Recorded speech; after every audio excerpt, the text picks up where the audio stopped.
ಕುಂಭರಾಶಿಯವರಿಗೆ July ತಿಂಗಳ ಮಾಸ ಭವಿಷ್ಯದಲ್ಲಿ 5 ಶುಭ ವಿಚಾರಗಳು. ಮೊದಲನೆಯದು, ನಾನು ಬದಲಾಗಿದ್ದೇನೆ ಎನ್ನುವ ಅನುಭವ. ಎಸ್, ಕುಂಭರಾಶಿಯವರು ಬಹಳಷ್ಟು ಬದಲಾಗ್ತೀರಾ ಅನ್ನೋದಕ್ಕಿಂತನೂ ಆ ಅನುಭವ ನಿಮಗೆ ತುಂಬ ಚೆನ್ನಾಗಿ ಬರುತ್ತೆ. ಭಾಳ ಜನ ಚೇಂಜ್ ಆದಾಗ ಅವ್ರಿಗೆ ಅದು ಗೊತ್ತೇ ಆಗಲ್ಲ ನಾನು ಚೇಂಜ್ ಆಗಿದ್ದೀನಿ ಅಂತ. ಕುಂಭರಾಶಿಯವರಿಗೆ ಈಗ ಹಂಗಲ್ಲ, ಒಂಥರ ಬದಲಾದ ವ್ಯಕ್ತಿತ್ವ ನಿಮ್ಮದು ಈ ಒಂದು ಜುಲೈ ತಿಂಗಳಲ್ಲಿ. ಸೊ ನಿಮ್ಮ ಯೋಚನೆ, ನಿಮ್ಮ ಮಾತು, ನಿಮ್ಮ ನಿರ್ಧಾರ ಎಲ್ಲದರಲ್ಲೂ ಹೊಸ ಪರಿಕಲ್ಪನೆಗಳನ್ನು ಕಾಣಬಹುದು. ಎಲ್ಲರೂ ಹೇಳ್ತಾರೆ, ನೀನು ಚೇಂಜ್ ಆಗಿದೆಯಪ್ಪ, ಯಾಕೋ ತುಂಬ ನೀನು ಈ ಥರ ಮಾತಾಡ್ತಾ ಇರಲಿಲ್ಲ, ಅಥವಾ ನೀನು ಈ ಥರ ಯೋಚನೆ ಮಾಡ್ತಿರಲಿಲ್ಲ, ಅಥವಾ ನೀ ಈ ಥರ ನಡ್ಕೊಳ್ತಾ ಇರಲಿಲ್ಲ, ಏನೋ ಚೇಂಜ್ ಆಗಿದೆಯಲ್ಲ, ಏನು ಇದರಿಂದ ಏನು ರಹಸ್ಯ, ಏನು ಸೀಕ್ರೆಟ್ ಇದೆ ಅಂತ. ಸೊ ನೀವು ಈ ಹಿಂದೆ ತುಂಬ ಹೆದರ್ಕೊಳ್ತಾ ಇದ್ದಂಥ ವಿಚಾರಗಳಲ್ಲಿ ಈಗ ಧೈರ್ಯ ತೋರಿಸೋಕ್ಕೆ ಶುರು ಮಾಡ್ಬಿಡ್ತಾರೆ. ಅಯ್ಯಪ್ಪ ನಂಗೆ ಬೇಡಪ್ಪ, ನಂಗೆ ಹೆದರಿಕೆ ಆಗುತ್ತಪ್ಪ ಅಂತ ನೀವು ಹಿಂದೋಗ್ತಿದ್ರಿ ಈ ಹಿಂದೆ. ಬಟ್ ಜುಲೈ ತಿಂಗಳಲ್ಲಿ ಮುಂದೆ ಹೋಗ್ತೀರಾ ನೀವು. ಏನಾಗಲ್ಲ ಬಾ, ನಾನು ನೋಡ್ಕೊಂತೀನಿ ಬಾ ಅಂತ ಧೈರ್ಯವಾಗಿ ಮುಂದೆ ನುಗ್ಗಿ ನಡೆ ಮುಂದೆ ನುಗ್ಗಿ ನಡೆ ಮುಂದೆ ಅನ್ನಂಗೆ ಹೋಗ್ಬಿಡ್ತೀರಾ. ಶಾಕ್ ಎಲ್ಲರಿಗೂ, ಯಪ್ಪ ಏನು ಯಾವ ಚೇಂಜ್ ಆಗ್ಬಿಟ್ರಿ ನೀವು ಅಂತ. ಖಂಡಿತ. ಎರಡನೇ ಶುಭ ವಿಚಾರ, ಹಳೆಯ ಕನಸಿಗೆ ಹೊಸ ಜೀವ. ಭಾಳ ಕಾಲದಿಂದ ನೀವು ಅನ್ಕೊಂಡಿದ್ರಿ ಒಂದು ಒಳ್ಳೆ ಯೋಜನೆ ಇದೆ, ಒಂದು ಒಳ್ಳೆ ಬಿಸ್ನೆಸ್ ಐಡಿಯಾನೋ ಅಥವಾ ಬರೀ ಒಂದು ಒಳ್ಳೆ ಕೆಲಸ ಇದೆ, ಇದು ಮಾಡ್ಬೋದಿತ್ತು, ಇದನ್ನು ಮಾಡಿದರೆ ಚೆನ್ನಾಗಿತ್ತು ಅಂತ ಹೇಳಿ. ಬಟ್ ಅದನ್ನು ಕಾರ್ಯರೂಪಕ್ಕೆ ತರ್ತಾ ಇರಲಿಲ್ಲ. ನಿಮ್ಮ ಕನಸು ಕನಸಾಗಿರ್ತಿತ್ತು. ಆದರೆ ಕುಂಭರಾಶಿಯವರ ಬಹಳ ದಿನಗಳ ಕನಸು ಕಾರ್ಯರೂಪಕ್ಕೆ ತರ್ತೀರ ನೀವು ಜುಲೈ ತಿಂಗಳಲ್ಲಿ. ಅದನ್ನು ಕನಸಾಗಿರ್ಲಿಕ್ಕೆ ಬಿಡಲ್ಲ, ಅದನ್ನು ಕಾರ್ಯರೂಪಕ್ಕೆ ತರ್ತೀರಾ ಅಂತ ಬಹಳ ಸ್ಪಷ್ಟವಾಗಿ ಕಂಡು ಬರ್ತಾ ಇದೆ. ಒಳ್ಳೆಯದಾಗಲಿ. ಮೂರನೇ ಶುಭ ವಿಚಾರ, ನಿಮ್ಮ ಹೆಸರಿನಿಂದ ಬಹಳಷ್ಟು ಅವಕಾಶಗಳು ಬರಲಿದೆ ಅಂಥೇಳಿ. ಅಂದರೆ ಇದೊಂಥರ ಹೆಂಗೆ ಅಂದರೆ ನಿಮ್ಗೆ ಈ ಹಿಂದಿನ ನಿಮ್ಮ ಒಳ್ಳೆಯ ಕೆಲಸಗಳ ಪ್ರತಿಫಲ ಅಂತ ಅನ್ಕೋಬೋದು ನೀವು. ಏನಾಗುತ್ತೆ, ನೀವು ಈ ಹಿಂದೆ ಬಹಳ ಯಾರಿಗೋ ಒಂದು ತುಂಬ ಹೆಲ್ಪ್ ಮಾಡಿರ್ತೀರ.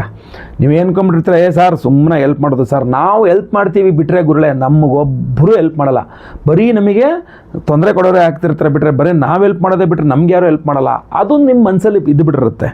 ಆದರೆ ಜುಲೈ ತಿಂಗಳಲ್ಲಿ ಏನಾಗುತ್ತೆ ಗೊತ್ತಾ, ನಿಮ್ಮ ಆ ಒಂದು ಭಾವನೆ ಬದಲಾಗುತ್ತೆ. ಯಾಕೆ ಅಂತಂದರೆ, ನೀವು ಈ ಹಿಂದೆ ಮಾಡಿದ ಒಂದು ಒಳ್ಳೆ ಕೆಲಸ ಅಥವಾ ನೀವು ಈ ಹಿಂದೆ ಮಾಡಿದ ಒಂದು ಒಳ್ಳೆ ಸಹಾಯ, ಹೊಸ ಅವಕಾಶಗಳನ್ನು ಸ್ವತಃ ನಿಮ್ಮನ್ನು ಹುಡ್ಕೊಂಡು ಬರೋಂಗೆ ಇವಾಗ ಮಾಡುತ್ತದು.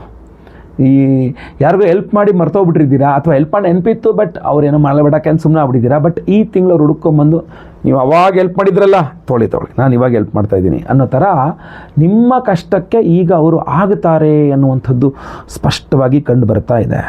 ಇನ್ನು ನಾಲ್ಕನೇ ಶುಭ ವಿಚಾರ, ಕಳೆದು ಹೋದ ವಸ್ತು ಅಥವಾ ಒಂದು ಸಂಪರ್ಕ ಮರಳಿ ಸಿಗುವ ಸಾಧ್ಯತೆ ಸ್ಪಷ್ಟವಾಗಿ ಬಹಳ ದಿನದಿಂದ ಕಾಂಟ್ಯಾಕ್ಟಲ್ಲೇ ಇರಲಿಲ್ಲ ಒಬ್ಬರು, ನಿಮಗೆ ಅವರು ಬೇಕಾಗಿತ್ತು, ನೀವು ಕೂಡ ಭಾಳ ಕಾಲದಿಂದ ಕಾಂಟ್ಯಾಕ್ಟ್ ಇರಲ್ಲ, ಹೆಂಗೆ ಅವ್ರನ್ನ ಕಾಂಟ್ಯಾಕ್ಟ್ ಮಾಡೋದು ಅಂತ ಒದ್ದಾಡ್ತಾ ಇದ್ರಿ. ಅಥವಾ ಕಳೆದು ಹೋಗಿತ್ತು ಒಂದು ವಸ್ತು, ಒಂದು ಅವಕಾಶ ಕಳೆದೋಗ್ಬಿಟ್ಟಿತ್ತು, ಅದು ಭಾಳ ದಿನ ಇದ್ದರೆ ಇವಾಗ ಹೆಲ್ಪ್ ಆಗ್ತಿತ್ತು ನನಗೆ ಅಂತ ಅಂದ್ಕೊಂಡಿದ್ರಿ. ಬಟ್ ಅದು ಜುಲೈ ತಿಂಗಳಲ್ಲಿ ಸಿಗುತ್ತೆ ಅಥವಾ ಸಿಗ್ತಾರೆ. ಬಹಳ ದಿನಗಳಿಂದ ಸಂಪರ್ಕ ಕಳೆದುಕೊಂಡ ವ್ಯಕ್ತಿ ಅಥವಾ ನಿಂತು ಹೋಗಿದ್ದ ಅವಕಾಶ ಮತ್ತೆ ಸಕ್ರಿಯವಾಗುವ ಸಾಧ್ಯತೆ ತುಂಬ ಜಾಸ್ತಿ ಕಂಡು ಬರ್ತಾ ಇದೆ ಜುಲೈ ತಿಂಗಳಲ್ಲಿ. ಒಳ್ಳೆಯದಾಗಲಿ. ಇನ್ನು ಐದನೇದು, ಹೊಸ ಆದಾಯದ ದಾರಿ ಅಂತ. ಸೊ ನೀವೊಂದು ಇಂಪಾರ್ಟೆಂಟ್ ನೀವೊಂದು ಕೆಲಸ ಅಂತ ಮಾಡ್ತಾ ಇರ್ತೀರ, ಆ ಕೆಲಸ ಬಿಟ್ಟು ನೀವು ಮತ್ತೊಂದು ಹೊಸ ದಾರಿ ಹುಡುಕೊಂಡ್ಬಿಡ್ತೀರಾ ಆದಾಯದ್ದು. ಓಹೋ ಹಿಂಗೂ ಮಾಡ್ಬೋದಲ್ವಾ, ದುಡ್ಡು ಬರುತ್ತಲ್ವಾ ನಮಗೆ ಅಂಥೇಳಿ. ಸೊ ಒಂದು ಆದಾಯದ ಮೂಲ ಸೃಷ್ಟಿ ಆಗಿಬಿಡುತ್ತೆ ಅಂತ ಕಂಡು ಬರ್ತಾ ಇದೆ. ಸೊ ಬಹಳ ಚೆನ್ನಾಗಿದೆ ಇದೊಂದು. ಸಡನ್ನಾಗಿ ಯಾರಿಗೋ ಏನೋ ಇಲ್ಲೊಂದು ಸೈಟ್ ಇದೆ ಬೇಕಾದ್ರೆ ನೋಡಿ ಅಂತಂದ್ರಿ, ಸ್ವಲ್ಪ ಓಡಾಡಿದ್ರಿ, ಗೊತ್ತಿಲ್ಲದೋ ಅದು ವ್ಯವಹಾರ ಆಗೋಯ್ತು, ನಿಮ್ಗೆ ಅನಿರೀಕ್ಷಿತವಾಗಿ ದುಡ್ಡು ಬಂತು. ಯಾರೊಬ್ಬರೇನೋ ಮಾರಾಟ ಮಾಡಬೇಕು ವಸ್ತುವನ್ನು, ಇನ್ನೊಬ್ರು ಯಾರಿಗೋ ಬೇಕು, ನೀವು ಅದನ್ನು ಮಾಡಿಸ್ಕೊಟ್ರಿ, ನಿಮ್ಗೊಂದಿಷ್ಟು ಅನಿರೀಕ್ಷಿತ ದುಡ್ಡು ಬಂದ್ಬಿಡ್ತು. ಅಥವಾ ನಿಮ್ಮ ಹತ್ರ ಏನೋ ಒಂದು ಐಟಮ್ ಇದೆ, ಯಾರಿಗೋ ಬೇಕು ತಗೊಳ ಅಂತ, ನೀವೇನು ದುಡ್ಡನ್ನ ಆಸೆ ಇಟ್ಕೊಂಡು ಕೊಟ್ಟಿಲ್ಲ, ಹೋಗ್ಲಿ ಅಂತ ಕೊಟ್ರಿ, ಅದು ನೋಡ್ರೆ ಅನಿರೀಕ್ಷಿತ ದುಡ್ಡು ಬಂದುಬಿಡ್ತು. ಹಂಗೆ ನಾನು ಫ್ರೀ ಟೈಮಲ್ಲಿ ಇದನ್ನು ಮಾಡ್ಬೋದಲ್ವಾ ಅಂತ ಅನ್ನಿಸ್ತು. ಸುಮ್ಮನೆ ನೀವೇನೋ ಕೆಲಸ ಮಾಡ್ತಿದ್ರಿ, ಯಾರೋ ಏನೋ ಅಡುಗೆ ಮಾಡಿಕೊಡೋ ಕೇಳಿದ್ರು, ನೀವು ಹೋಗಿ ಮಾಡಿಕೊಟ್ರಿ, ನೀವು ಮಾಮೂಲಾಗಿ ಮಾಡಿಕೊಟ್ರಿ, ಅವ್ರು ಅದಕ್ಕೆ ದುಡ್ಡು ಕೊಟ್ಟರು. ಅಥವಾ ಅವರೇ ಇನ್ನೊಂದು ಕಡೆ ಮಾಡಿಕೊಡ್ತೀರಾ, ಫ್ರೀಯಾಗಿ ಏನು ಮಾಡಬೇಡಿ ದುಡ್ಡು ಕೊಡಿ ಬೇಕಾದ್ರೆ ಮಾಡಿಕೊಡಿ ಅಂತಂದರು.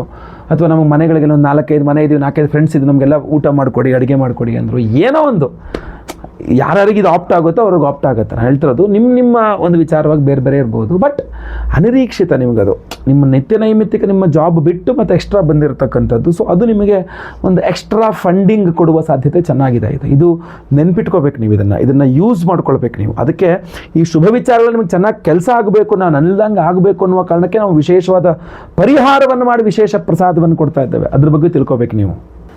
ಜೂನ್ 29ನೇ ತಾರೀಕು ಸೋಮವಾರ ಜ್ಯೇಷ್ಠ ಮಾಸದ ಹುಣ್ಣಿಮೆ. ಅವತ್ತಿನ ದಿವಸ ಬಹಳ ವಿಶೇಷವಾಗಿ ಭೂಮಿ ಪೂರ್ಣಿಮಾ ಅವತ್ತು ವಟಸಾವಿತ್ರಿ ವ್ರತ ಮಾಡುವಂತಹ ದಿವಸ ಅವತ್ತು. ಸೊ ಅವತ್ತಿನ ದಿವಸ ನಮ್ಮ ಯಾಗಶಾಲೆಯಲ್ಲಿ ಬಹಳ ವಿಶೇಷವಾದ ದೇವತಾರಾಧನೆಗಳು ನಿಮಗೋಸ್ಕರ ನಾವು ಮಾಡ್ತಾ ಇದ್ದೇವೆ. ಯಾಕೆಂದರೆ ಭೂಮಿ ಪೂಜೆ ಭೂಮಿಗೆ ಸಂಬಂಧಪಟ್ಟಂತಹ ಸಮಸ್ಯೆಗಳು ಪರಿಹಾರ ಆಗಲಿಕ್ಕೆ ವಿಶೇಷವಾಗಿ, ಯಾಕೆಂದರೆ ಭೂಮಿ ಪೂರ್ಣಿಮಾ ಅವತ್ತಿನ ದಿವಸ ಆದ್ರಿಂದ ನಾವು ಭೂವರಾಹ ಸ್ವಾಮಿ ಹೋಮವನ್ನು ಮಾಡ್ತಾ ಇದ್ದೇವೆ. ಅಷ್ಟೇ ಅಲ್ಲ, ಬಹಳ ಮುಖ್ಯವಾಗಿ ನಿಮ್ಮ ಮನೆಯ ವಾಸ್ತು ದೋಷಗಳ ಪರಿಹಾರಕ್ಕೆ, ಅದು ಬಾಡಿಗೆ ಮನೆ ಆಗಲಿ, ಸ್ವಂತ ಮನೆ ಆಗಲಿ, ಲೀಸ್ ಮನೆ ಆಗಲಿ, ಮನೆಯ ವಾಸ್ತು ದೋಷಗಳ ಪರಿಹಾರಕ್ಕೋಸ್ಕರ ವಾಸ್ತು ಶಾಂತಿ ಹೋಮವನ್ನು ಮಾಡ್ತಾ ಇದ್ದೇವೆ. ಅಷ್ಟೇ ಅಲ್ಲ, ಎಲ್ಲ ಆರ್ಥಿಕ ಬಾಧೆಗಳು ಪರಿಹಾರ ಆಗಬೇಕು ಅಂದರೆ ಬಹಳ ಮುಖ್ಯವಾಗಿ ಲಕ್ಷ್ಮೀನಾರಾಯಣರ ಅನುಗ್ರಹ ಆಗಬೇಕು. ಯಾಕೆಂದರೆ ಅವತ್ತು ವಟಪೂರ್ಣಿಮಾ ಅಂತ ಕರೀತಾರೆ, ವಟ ಸಾವಿತ್ರಿ ವ್ರತ ಮಾಡುವಂಥ ವಟಪೂರ್ಣಿಮಾ ಅವತ್ತು ಬಹಳ ವಿಶೇಷ ಆಯ್ತಲ್ವಾ. ಸೊ ಅವತ್ತಿನ ದಿವಸ ನಮ್ಮ ಯಾಗಶಾಲೆಯಲ್ಲಿ ನಾವು ಲಕ್ಷ್ಮೀನಾರಾಯಣ ಹೃದಯ ಮಂತ್ರ ಹೋಮವನ್ನು ಮಾಡ್ತಾ ಇದ್ದೇವೆ. ಆ ಕಮಲ ಪುಷ್ಪಗಳು ಹಾಗೂ ಪಾಯಸ ದ್ರವ್ಯದಲ್ಲಿ ಲಕ್ಷ್ಮೀನಾರಾಯಣ ಹೃದಯ ಹೋಮವನ್ನು ಮಾಡಿ ವಿಶೇಷವಾಗಿರ್ತಕ್ಕಂಥ ಯಶೋವರ್ಧನ ಮಣಿಯನ್ನು ಕೊಡ್ತಾ ಇದ್ದೇವೆ ಪ್ರತಿಯೊಬ್ಬರಿಗೂ ಸಹ. ಈ ಒಂದು ಯಶೋವರ್ಧನ ಮಣಿ ಡಾಲರ್ ಏನಿದೆ ನಿಮಗೆ ಸ್ಕ್ರೀನಲ್ಲೂ ಕಾಣ್ತಾ ಇದೆ, ಇದನ್ನ ಬಹುಮುಖ್ಯವಾಗಿ ನಾವು 2 ಜಾಗಗಳಿಂದ ಎನರ್ಜೈಸ್ ಮಾಡ್ಕೊಂಡು ತಗೊಂಡ್ಬಂದಿದ್ದೇನೆ. ನಿಮಗೆ ಅದು ನಾನು ಲೈವ್ ವಿಡಿಯೋ ಕೂಡ ಅಲ್ಲಿಂದನೇ ಹೋಗಿ ಪೂಜೆ ಮಾಡಿದ್ದು ವಿಡಿಯೋ ಸಹ ಮಾಡಿದ್ದೇನೆ, ಹಾಗೂ ಲೈವ್ ಸಹ ಅಲ್ಲಿಂದನೇ ಬಂದಿದ್ದೇನೆ. ಎಲ್ಲಿ ಶಕ್ತಿಪೀಠಗಳಲ್ಲಿ ಒಂದಾಗಿರ್ತಕ್ಕಂಥ ಕೊಲ್ಹಾಪುರ ಶ್ರೀ ಮಹಾಲಕ್ಷ್ಮಿಯ ಸನ್ನಿಧಾನ. ಕೊಲ್ಹಾಪುರ ಮಹಾಲಕ್ಷ್ಮಿಯ ಸನ್ನಿಧಾನಕ್ಕಿಂತ ಮುಂಚೆ ಒಂದು ಗಣಪತಿ ದೇಗುಲಕ್ಕೂ ಹೋಗಿದ್ದೆ. ಸುಮಾರೊಂದು 18ನೇ ಶತಮಾನದಲ್ಲಿ ಕಟ್ಟಿದಂಥ ಒಂದು ಅದ್ಭುತವಾದ ಮಹಾಗಣಪತಿಯ ಸನ್ನಿಧಾನ. ಅಲ್ಲಿಗೂ ಹೋಗಿ ಅಲ್ಲೂ ಸಹ ಇದನ್ನಿಟ್ಟು ಪೂಜೆ ಮಾಡಿಸಿ ನಂತರ ಅಲ್ಲಿಂದ ಕೊಲ್ಹಾಪುರಕ್ಕೆ ಹೋಗಿ ಕೊಲ್ಹಾಪುರ ಶ್ರೀ ಮಹಾಲಕ್ಷ್ಮಿಯ ಸನ್ನಿಧಾನದಲ್ಲಿ ಈ ವಿಶೇಷವಾಗಿರ್ತಕ್ಕಂಥ ಯಶೋವರ್ಧನ ಮನೆಗಳನ್ನು ಅಮ್ಮನವರ ಪಾದಾರವಿಂದಗಳಲ್ಲಿ ಸಹ ಇಟ್ಟು ನಮಸ್ಕಾರ ಮಾಡ್ಕೊಂಡು ತಗೊಂಡ್ಬಂದಿದ್ದೇನೆ. ಅಷ್ಟೇ ಅಲ್ಲ, ಅಲ್ಲಿ ಕುಂಕುಮಾರ್ಚನೆಯನ್ನು ಸಹ ಮಾಡಿಸಿ ಅಭಿಷೇಕ ಪೂಜೆಗಳನ್ನು ಸಹ ಮಾಡಿಸಿದ್ದೇನೆ. ಅದ್ರದ್ದು ಆಕ್ಚುಲಿ ಅಲ್ಲಿ ವಿಡಿಯೋಗಳೇ ತೆಗೆಯಕ್ಕಾಗಲ್ಲ, ನಾನು ಬರೇ ಒಂದು ಸ್ಕ್ರೀನ್ ಒಂದು ಫೋಟೋಗಳನ್ನು ತಗೊಂಡಿದ್ದೇನೆ. ಆ ಫೋಟೋಗಳನ್ನ ಮಾತ್ರ ನಿಮ್ಗೆ ಹಾಕ್ತೇನೆ, ಯಾಕೆಂದ್ರೆ ತುಂಬ ಸ್ಟ್ರಿಕ್ಟ್ ಅಲ್ಲಿ ಒಳಗಡೆ ಪೂಜೆದೆಲ್ಲ ವಿಡಿಯೋ ಮಾಡ್ಲಿಕ್ಕೆ ಕೊಡಲ್ಲ. ಬಟ್ ನಮಗೋಸ್ಕರ ವಿಶೇಷವಾಗಿ ಪೂಜೆಯನ್ನು ಮಾಡಿಕೊಟ್ಟಿದ್ದಾರೆ. ಸೊ ಆ ಒಂದು ವಿಶೇಷವಾಗಿ ಅಲ್ಲಿ ಕುಂಕುಮಾರ್ಚನೆ ಮಾಡಿಸಿ ಅಭಿಷೇಕಾದಿಗಳು ಮಾಡಿಸಿ ಅಮ್ಮನವರ ಗರ್ಭಗುಡಿಯ ಒಳಗಡೆ ಮೂಲ ದೇವರ ಹತ್ರ ತಗೊಂಡೋಗಿ ಇದನ್ನಿಟ್ಟು ಪೂಜೆ ಮಾಡಿಸ್ಕೊಂಡು ತಗೊಂಡ್ಬಂದಿದ್ದೇನೆ. ಇದನ್ನ ಮತ್ತೆ ಪುನಃ ಈ ಯಶೋವರ್ಧನ ಮಣಿಯನ್ನ ಕೊಲ್ಹಾಪುರ ಶ್ರೀ ಮಹಾಲಕ್ಷ್ಮಿಯ ಸನ್ನಿಧಾನದಲ್ಲಿ ಎನರ್ಜೈಸ್ ಮಾಡಿದ ಈ ಒಂದು ಯಶೋವರ್ಧನ ಮಣಿಯನ್ನ ಮತ್ತೆ ಪುನಃ ನಮ್ಮ ಯಾಗಶಾಲೆಯಲ್ಲಿ ಜೂನ್ 29ನೇ ತಾರೀಕು ಸೋಮವಾರದ ದಿವಸ, ವಟಪೂರ್ಣಿಮೆಯ ದಿವಸ, ವಟ ಸಾವಿತ್ರಿ ವ್ರತದ ದಿವಸ, ಭೂಮಿ ಪೂರ್ಣಿಮೆಯ ದಿವಸ ಲಕ್ಷ್ಮೀನಾರಾಯಣ ಹೃದಯ ಮಂತ್ರದಲ್ಲಿ ಹೋಮದಲ್ಲಿ ಹಾಗೂ ವಾಸ್ತು ಹೋಮದಲ್ಲಿ, ಭೂವರಾಹಸ್ವಾಮಿ ಹೋಮದಲ್ಲಿ, ಅಷ್ಟೇ ಅಲ್ಲ ಸಂತಾನ ಗೋಪಾಲ ಕೃಷ್ಣ ಹೋಮ, ಆಶ್ಲೇಷ ಬಲಿ ಪೂಜೆ, ಸರ್ಪಶಾಂತಿ ಹೋಮಕ್ಕೂ ಬಹಳ ವಿಶೇಷ. ಇದಕ್ಕೆ ನಾಗಾನುಗ್ರಹಕ್ಕೆ ಬಹಳ ವಿಶೇಷವಾದ ಮಣಿ ಇದು. ಸೊ ಅದರಿಂದ ಆಶ್ಲೇಷ ಬಲಿ ಪೂಜೆ, ಸರ್ಪಶಾಂತಿ ಹೋಮದಲ್ಲೂ ಇದನ್ನ ಎನರ್ಜೈಸ್ ಮಾಡ್ತಾ ಇದ್ದೇವೆ. ನಂತರ ಗುರು ಬಲಕ್ಕೋಸ್ಕರ ಗುರು ಶಾಂತಿ ಹೋಮ, ಶನಿಪೀಠ ಪರಿಹಾರಕ್ಕೆ ಶನಿ ಶಾಂತಿ ಹೋಮ, ನವಗ್ರಹ ಶಾಂತಿ ಹೋಮಗಳಲ್ಲಿ ಇದನ್ನ ಎನರ್ಜೈಸ್ ಮಾಡಿ ಪ್ರತಿಯೊಬ್ಬ ಸಂಕಲ್ಪ ಸೇವಾ ಕರ್ತೃಗಳಿಗೆ ಇದನ್ನು ಕಳಿಸ್ತಾ ಇದ್ದೇವೆ, ಕೊಡ್ತಾ ಇದ್ದೇವೆ. ಸೊ ಸಂಕಲ್ಪ ಸೇವೆಗೆ ಹೆಸರು ಕೊಡೋರೆಲ್ಲ ಪ್ರತಿಯೊಬ್ಬರು ಸಹ ಯಶೋವರ್ಧನ ಮಣಿಗೆ ಅರ್ಹರಾಗಿರ್ತಾರೆ. ಪ್ರತಿಯೊಬ್ಬರಿಗೂ ಕಳಿಸ್ಕೊಡ್ತೇವೆ. ಸ್ಕ್ರೀನ್ ಮೇಲೆ ಕಾಣುವಂಥ ನಂಬರ್ಗೆ ನಿಮ್ಮ ಹೆಸರು, ಗೋತ್ರ ಗೊತ್ತಿದ್ರೆ, ನಕ್ಷತ್ರ ಗೊತ್ತಿದ್ರೆ, ನಿಮ್ಮ ರಾಶಿ ಹಾಗೂ ನಿಮ್ಮ ವಿಳಾಸ ದಯವಿಟ್ಟು ಬೇಗ ವಾಟ್ಸಪ್ ಮಾಡಿಕೊಂಡು ಬೇಗ, ಇದು ತುಂಬಾ ಲಿಮಿಟೆಡ್ ಆಗಿರತಕ್ಕಂಥದ್ದು, ಮತ್ತೆ ಪುನಃ ನಮಗೆ ಎಕ್ಸ್ಟ್ರಾ ಬೇಕು ಅಂದ್ರೆ ಸಿಗೋದು ಬಹಳ ಕಷ್ಟ. ಸೊ ಆದ್ರಿಂದ ಬಹಳ ಮುಖ್ಯವಾದಂತಹ ಯಶೋವರ್ಧನ ಮಣಿಯನ್ನ ಜೂನ್ 29ನೇ ತಾರೀಕು ಜ್ಯೇಷ್ಠ ಮಾಸದ ಹುಣ್ಣಿಮೆ ದಿವಸ, ವಟ ಸಾವಿತ್ರಿ ವ್ರತ ಹಾಗೂ ಭೂಮಿ ಪೂರ್ಣಿಮೆಯ ದಿವಸ ನಮ್ಮ ಯಾಗಶಾಲೆಯಲ್ಲಿ ನಾವು ಅದನ್ನು ಇಟ್ಟು ಲಕ್ಷ್ಮೀನಾರಾಯಣ ಹೃದಯ ಹೋಮ, ವಾಸ್ತು ಹೋಮ, ಭೂವರಾಹ ಸ್ವಾಮಿ ಹೋಮ, ಆಶ್ಲೇಷ ಬಲಿ ಪೂಜೆ, ಸರ್ಪಶಾಂತಿ ಹೋಮ, ಸಂತಾನ ಗೋಪಾಲ ಕೃಷ್ಣ ಹೋಮ, ಗುರುಶಾಂತಿ ಶನಿಶಾಂತಿ ಸಹಿತ ಮಹಾನವಗ್ರಹ ಶಾಂತಿ ಹೋಮಗಳ ಎನರ್ಜೈಸ್ ಮಾಡಿ ನಿಮಗೆ ಕೊಡ್ತಾ ಇದ್ದೇವೆ. ಪ್ರತಿಯೊಬ್ಬರು ಇದನ್ನ ಒಂದು ಕೆಂಪು ಅಥವಾ ಕಪ್ಪು ದಾರದಲ್ಲಿ ಕುತ್ತಿಗೆಯಲ್ಲಿ ಧಾರಣೆ ಮಾಡ್ಕೊಳ್ಬಹುದಾಗಿರ್ತದೆ. ಪಾಕೆಟಲ್ಲಿ ಇಟ್ಕೊಳ್ಬಹುದು, ಪರ್ಸಲ್ಲಿ ಇಟ್ಕೊಳ್ಬಹುದು, ದೇವರ ಮೇಲೆ ಇಟ್ಕೊಳ್ಬಹುದು, ಲಾಕರಲ್ಲಿ ಇಟ್ಕೊಳ್ಬಹುದು. ಸೊ ನಿಮ್ಮ ಬಾಧೆಗಳು ಪರಿಹಾರ ಆಗಲಿ ಅಂಥೇಳಿ ಭೂಮಿ ಸಂಬಂಧಿತವಾದಂಥ ವ್ಯವಹಾರಗಳು ಮಾಡಲಿಕ್ಕೆ ಹೋದಾಗ ಇದನ್ನು ಜೇಬಲ್ಲಿ ಇಟ್ಕೊಂಡು ಕಟ್ಕೊಂಡು ಹೋಗಿ ಆ ವ್ಯವಹಾರಕ್ಕೆ ಹೋದಾಗ ಸ್ವಲ್ಪ ಅನುಕೂಲ ಆಗುತ್ತೆ. ಇನ್ನೂ ವಿಶೇಷವಾಗಿ ಹೇಳ್ತೇನೆ, ಎಲ್ಲ ಹೋಮಗಳ ಭಸ್ಮ, ನಾಗಾರಾಧನೆ, ಅರ್ಶನ ಪ್ರಸಾದ ಸಹಿತ ಈ ಬಾರಿ ವಿಶೇಷವಾಗಿ ಕೊಲ್ಹಾಪುರ ಶ್ರೀ ಮಹಾಲಕ್ಷ್ಮಿಯ ಸನ್ನಿಧಾನದಲ್ಲಿ ಕುಂಕುಮಾರ್ಚನೆ ಮಾಡಿದ ಕುಂಕುಮ ತಗೊಂಡೇನೆ, ಅದನ್ನು ಸಹ ಪ್ರಸಾದ ಸ್ವರೂಪದಲ್ಲಿ ಹಾಕಿ ಕಳಿಸ್ಕೊಡ್ತೇನೆ. ಸೊ ಅದರಿಂದ ಈ ಬಾರಿ ಅರ್ಶನ ಜೊತೆಗೆ ಕುಂಕುಮನೂ ಸಹ ಅದರಲ್ಲೇ ಇರ್ತದೆ. ಸೊ ಅದರಿಂದ ಎಲ್ಲರೂ ಸಹ ಅದನ್ನು ಧಾರಣೆ ಮಾಡ್ಕೊಳ್ಳಿ. ಎಲ್ಲರಿಗೂ ಕೊಲ್ಹಾಪುರ ಶ್ರೀ ಮಹಾಲಕ್ಷ್ಮಿ ಒಳ್ಳೇದು ಮಾಡಲಿ.